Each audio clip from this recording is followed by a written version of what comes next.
Hey guys, I'm Cody the Coin Raptor, and welcome to my channel. We're here to talk to you today about crypto chart TA, starting with Bitcoin. All right, Bitcoin has had yet another big day, yet another rally going on here. We can see that it came up here and got to about almost 21,000 or so and then pulled back. One thing that you guys will notice here is that you have 2 green days of incredibly high volume, and in this case it's about 2,800 on one day, and then the other day about 2,400 or so. And these have been just some of the strongest green days that we've seen in some time. So we're having some organic demand come back into the Bitcoin price. So we can see here that right now it is at another point of resistance at about, again, about 21,000 or so.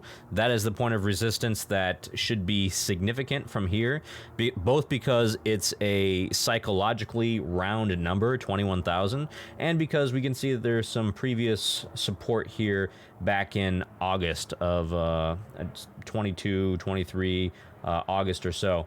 Now the next level of resistance that we're going to see is this 21,800 level, and then past that point you're looking at 22,700.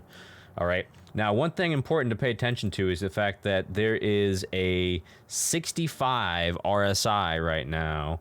The 65 RSI right now is looking like Bitcoin is approaching overbought, and we've said previously on the channel, I've said previously here on this channel that Bitcoin has a huge resistance point here at about 62 or so in that region. So anytime it tends to come above 62, which it hasn't done in some time, it hasn't gone above 62 since April, it usually pulls back very quickly after it hits that point. So that's one thing that that I'm going to be paying attention to for this level. Again, I have it highlighted right here. This RSI, again, just barely coming up over this RSI right now. And looking at this chart, I think that Bitcoin's probably a little overbought right now.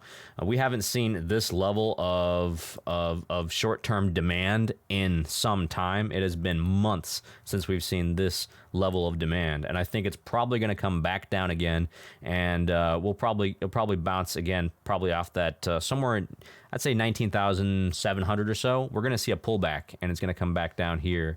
That would be my best guess for what's going to happen with Bitcoin next. Now, also, I want to go ahead and talk about Ethereum, because Ethereum also made a huge move today. You can see here that we've had 2 massive volume days, just like with Bitcoin. And in this case, we're talking about 738,000 on one day, and on the other day, 748,000. So just a massive amount of Ethereum coming in here, of Ethereum buying or trading hands. And this consequently has pushed Ethereum out of that descending triangle. Okay, so for Ethereum, what we want to see is it actually close above this level here, above this descending edge here, and then you want to see it actually make, it'll probably want to pull back a little bit, but you want to see it stay above this descending line here. I'm going to leave the descending triangle in for now, just in case this is a fake out. If it's not a fake out, I'll remove it, and then we'll talk about where Ethereum is going after that point. But it looks like we have a resistance level here at about 1,600 or so. That makes sense, because 1,600 is the, again, strong psychological support and psychological resistance in this case, because it is a round number. Past that level, what we're looking at is around 1,650 in that region, and then past that level we're looking at 1,750, or about $100 after that point.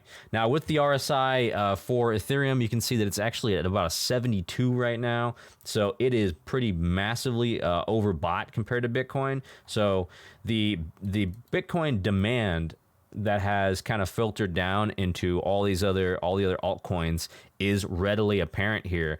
And it just goes to show you that when Bitcoin runs, Ethereum runs even harder. I mean, Bitcoin's up 3.3%, Ethereum's up 7.16%. Now that's pretty crazy. However, just like with Bitcoin, I'm still expecting that Ethereum's going to come back down because it is very overbought right now. And we'll probably get a bounce, or probably have it come back down to sub 1500, probably around like about right here or so, 1425, maybe in that range. We're probably going to wind up seeing it move sideways a little bit because that's a pretty monster move just in the last couple of days for it to go to 1278 and then go all the way up to about 1600. That's a pretty huge move. So it's going to have to come back down and take a breather. Now I am interested in adding into my Bitcoin and Ethereum positions on that pullback.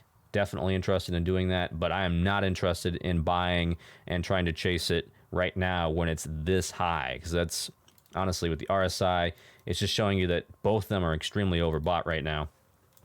However, Binance Coin is not overbought. It's only at 63, which is certainly less than we've seen on the RSI.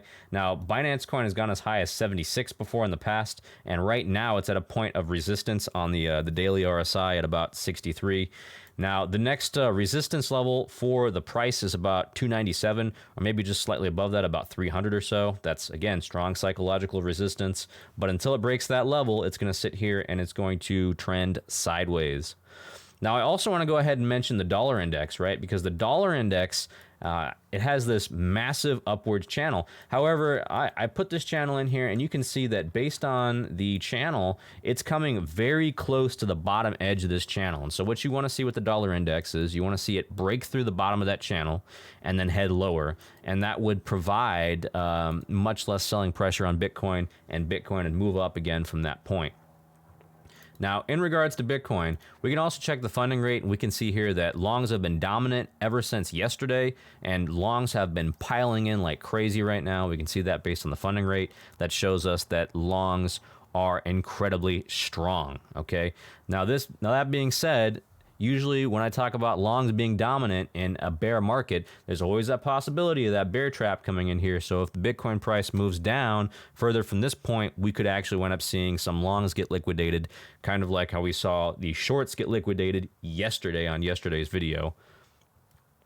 Also, if you take a look at CryptoQuant's exchange reserve, this is also really remarkable because what we see here is that the number of Bitcoin on exchanges has been at a level that we have never seen before. It is at such a low level right now, and if you compare it, I'm going to just compare it with the rest of the chart here, and we can see that it is all-time lows in the reserve category. So that is fairly remarkable, and that means that basically Bitcoin that's put into exchanges, it's being bought up immediately, and the exchange, the number of coins on the exchange is at an all-time low.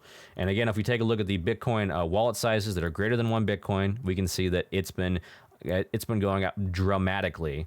From the last time I looked at it, it was probably about like 903, 904. Now it's back up. Now it's up to 909. So 909,000, almost 910,000 addresses that have more than 1 Bitcoin. Now that is crazy. I mean, just that right there. This is a beautiful picture of the long-term demand of Bitcoin right here. It kind of moves in sync with the price, okay? But it actually goes higher when the price goes down because it's easier to accumulate 1 Bitcoin when the price of Bitcoin goes down, all right? So that's all I've got for you guys today. If you like this content, let me know. Like, subscribe, and also go ahead and follow me on Twitter for the most up-to-date information. And I will see you on the next video.